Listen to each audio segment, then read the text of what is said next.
There's victory over hope, over sin, and what? And death. Because ye yafuka ekibi kulwaffe, ye naafa kulwaffe, n'ayita mu kufa okwo, n'ayitamu kulwaffe. John chapter 3 verse 16 ayogera n'agamba bw'atyo Mukama bwe yagala ensi n'okuwaayo n'awaayo omwana w'omu yekka buli amukkiriza aleme kubula naye abeere n'obulamu obutakola ki? Obutagwawo. Kati naawe tulina okusuubira kwe tulina mu bulamu bwaffe, newankubadde waliwo ebintu ebitunyiga, newankubadde waliwo ebintu ebikutuluma, naye ebintu ebyo biri temporary bya nsi eno. Tulina essuubi nti waliwo obuwanguzi bwe twayingiramu. Bayibuli etugamba mu Yokaana 14 n'ayogera n'agamba emitima gyammwe gireme kweraliikirira, munzikirize n'ekitange mukole ki?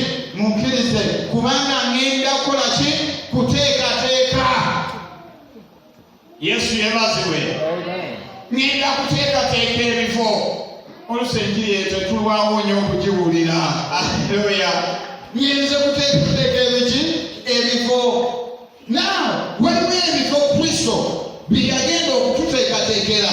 Buli muntu yenna eyalokoka eyasembeza Yesu Kristo okubeera omulokozi we alina ky'agenda, era tugenda kugenda mu kifo kiri Kristo kye yagenda okuteekateeka, kubanga yatuwanguza ekibi, yasasula omutango ogw'ekibi. Kati ebiseera ebisinga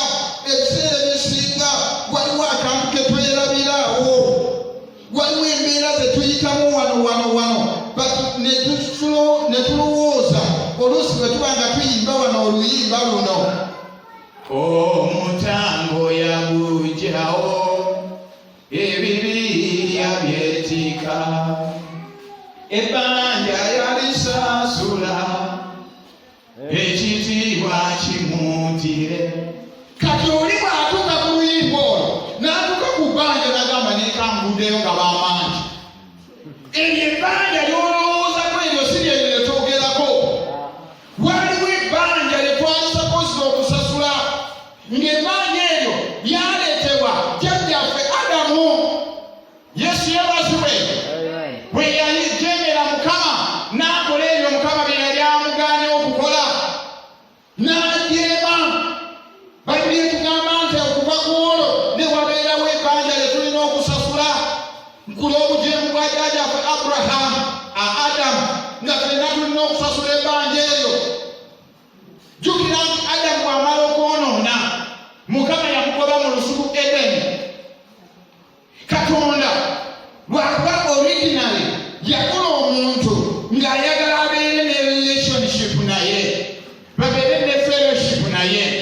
Kyokka olaba ne mu olwaleero lwe twogerera wano, tuyongera okwogera nti you must develop a strong relationship between you and your God. Yesu yeebazibwe.